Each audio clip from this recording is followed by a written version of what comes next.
Hey guys, and welcome back to Deku Tarot and to your weekend tarot reading for January 18th and 19th, 2020. Alrighty, so do check out your monthlies, do check out the yearly readings. Those are up for all of the signs. So let's check out what's happening for this weekend though.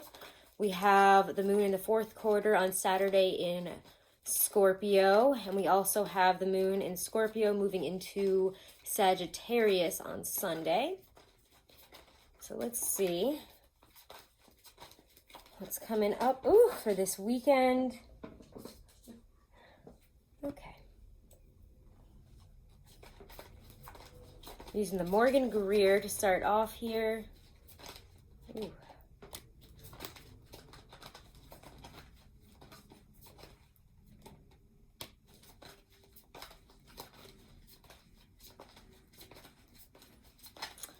Hope everybody has had a nice week. It seems like it's going to be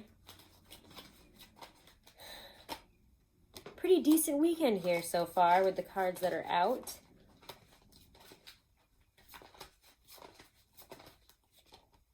Okay. And I feel, ooh. Okay.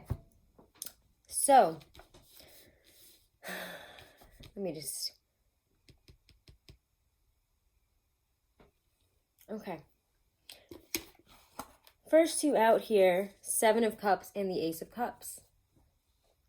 I like that because the Seven of Cups here is reversed. And when I see the Seven of Cups reversed, we've been probably trying to figure something out, trying to gain more information, insight, understanding on a situation here. And there's been a search. Oh, let me put this way so you guys see it in the right order. But Ace of Cups is only one of those cups, and it feels like through this search, through this, whatever it is you've been going through, and it feels more like a soul search on how you really feel about something, on what your truth is, how you feel about somebody, how you feel about a job. I don't know. I mean, see how it fits to you. For a lot of you, this feels like romance, and it also can feel like direction here. What is your truth? What do you want to live by now? How are you going to live? How are you going, who are you and are you okay with you? Which sounds like a really interesting and very deep way of feeling lately. And I feel that the way I described it probably doesn't really do justice to the emotions and the search behind it. But it's kind of about divining a way forward because the Magician does show up here. And he's got all his elements. He has the ability to really translate any type of ideas, any type of energy he has from within into the real world, into action, putting force and ideas into action. And I feel like some of us here are realizing that we do have the wand in our hand and we can make some magic, because we do see the Three of Wands as well in this. And they're both kind of grasping a type of wand here. And I like the way he's holding it up, and he's kind of looking out and seeing progress, seeing things move in a certain direction. We've already been two ways when you get to the Three of Wands. You've already been looking, thinking, deciding. But the third wand there is the action, the energy, that oomph forward. I'm going to take this drive and do something with it. So what will you do with your new truth, with whatever has come in here, a deeper understanding, a deeper feeling almost. It's very, as a very esoteric and channeled reader, I feel like I have a hard time putting into real words here what this Ace of Cups really is to a lot of you.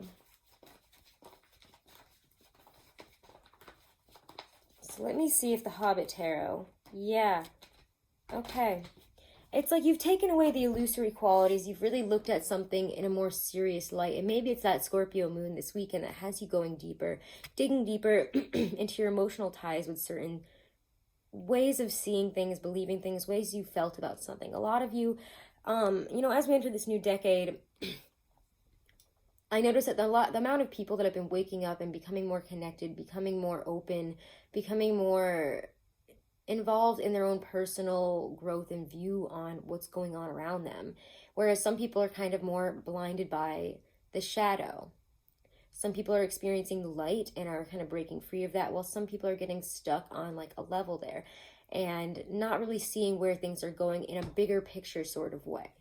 if that makes sense. This is a very deep esoteric read, so bear with me if this is the first time you've read or you've been with a daily. They're often quite interesting, but I feel that we pick at some deeper knowledge for some people that are a little more connected here than the average. You guys are quite a cunning and introspective, deep group of people here that I connect with every day, and I think that you guys can handle this because there has been a deeper search for knowledge of what our purpose is, who we are.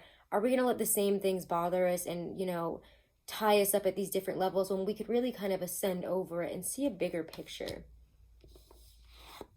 It's also being comfortable about who you are in all of this. Other people might not be happy with how you've grown. Other people might not understand you. And I think that this weekend, you're getting to a place of real self-fulfillment, empowerment about yourself, about a relationship. For a lot of you, it's kind of like you're recommitting to loving yourself and understanding who you are now rather than who you were and trying to mold your life and personality and everything around who you have been. For a lot of people, I think as we enter this new decade, a lot of things fell down, if you know what I mean. It fell away. So we can kind of see see our truths more, see where we want to go more, see what certain things really mean to us, how certain viewpoints really affect us in terms of our own viewpoints versus other people's coming in. And I know this sounds very, I don't know, but it's very much about being comfortable, I think, in who you are and being empowered with your new truth. You're allowed to change who you are. You're allowed to grow. You're allowed to become somebody new and to recommit to that new person who is you. Interesting, right? Let's get some clarifiers here because I feel maybe I'm losing you in these Scorpio moon watery depths here where we're going and digging deep, but digging deep has brought out again this Ace of Cups, and that's something really important to remember here. It's very satisfying. It allows you to feel empowered in yourself, in your relationship with who you are and the rest of the world. And you're realizing, I think, for a lot of you that you're ascending and that you're on a different path, and not everybody can come. And I don't feel like it feels negative. I know I'm bringing up these more negative qualities of things falling away, but here we see things progressing and moving towards where you want them to. You've put in the love. You found your cup and you presented it to the world, to a person, to a relationship, to a job for some of you, because it is that, because we do see that Nine of Pentacles and the Emperor there. But almost dropped in there.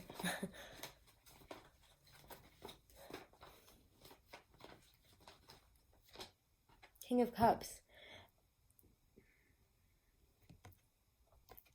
I almost just wanted to throw him right down and be like, do I have to say anything about him? But I do, don't I? Because it's that score. I mean, the kings of any suite are usually the fixed signs if you want to see them as signs. But because it's a daily, I don't like to get too hung up on the signs of all of this that are coming up, obviously, in some of these cards. But the King of Cups is that depth of emotion, compassion, understanding. This is a developed emotional path that you're on, and in a place of emotional depths and development that you've never been. But here we are. We've grown. There's contentment and understanding and compassion for other people. So if you found that you've released a lot of hate in the past month, it feels like, or even more, you're going to see that you've grown a lot in terms of your compassion, your ability to try to understand another person and to put in the equal amount of effort in a fair exchange situation. Strength. It's taken a lot of courage, a lot of, I feel like I always say this word wrong, magnanimity. I'm not going to try to say it. We're going to forget I tried to say that. A lot of perseverance, a lot of nullifying the fears and not letting them stop you. Yeah, they might be there and they might have affected me once, but I'm not afraid anymore. I'm very empowered, and I know that because I'm choosing to bring out this cup and do what's right for myself, to love a person, to love a situation, whatever this is, it feels very good. And I don't feel like we have any more cards that really want to come out, so I'm going to start going into the oracles, because this is quite the read here today, and I feel like it's more Piscean and Scorpionic than anything here. It's very water sign. It's in your emotions this weekend where we leave certain things behind in terms of confusion and searching, and we really figure out what this ace is for us. This whatever it is that we're offering, our truth, our love, our who we are to the world. I don't know. You have something big in your heart, and I think for a lot of people it can just be an expansion in your consciousness, in your emotional capacity. There's just growth, a maturing.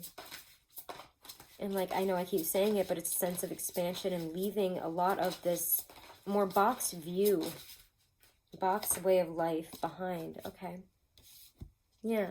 Okay. Sechat intellect. So let's see where she's at. Then I'll hold her up. Okay. Sechat. Intellect. Ancient Egyptian goddess Sechat is the record keeper and writer of knowledge and wisdom. Her name means she who scribes. She invented letters and works with Thoth, who invented writing. Sechat is the high priestess of literature and libraries. The seven-rayed star is her emblem, which is depicted above her head in a crown chakra. She wears a leopard hide, symbolic of her high-ranking priestess role. She's a master at math and geometry. She used to measure sacred grid lines on Earth. She informs you to make the time to use and enjoy the earthly gift of the written record. This sacred form of encoding and sharing information is valuable, whether through works of literature, scholarship, diplomacy, or creative expression. So there is, it feels like there's been a lot of information that we've, again, been sifting through. A search for knowledge, a search for an answer. Well, your answer seems to come from within this weekend because you've been willing to take a higher perspective, take a higher view, and move beyond, your beliefs, your viewpoint, whatever it was that you thought you knew before, and you're more open to understanding, to growth, and to whatever knowledge comes in now that you've kind of found your place in all this, your own truth. So, interesting. Keep a journal this weekend, I would say, as well, and see what comes up. Let's pull one more from the Halloween Oracle. Or actually, let's pull one from the Power deck. No. Actually, that one is actually packed away right now. So we're just going to stick with the Halloween Oracle so I don't have to go and find it. I know. I'm too lazy.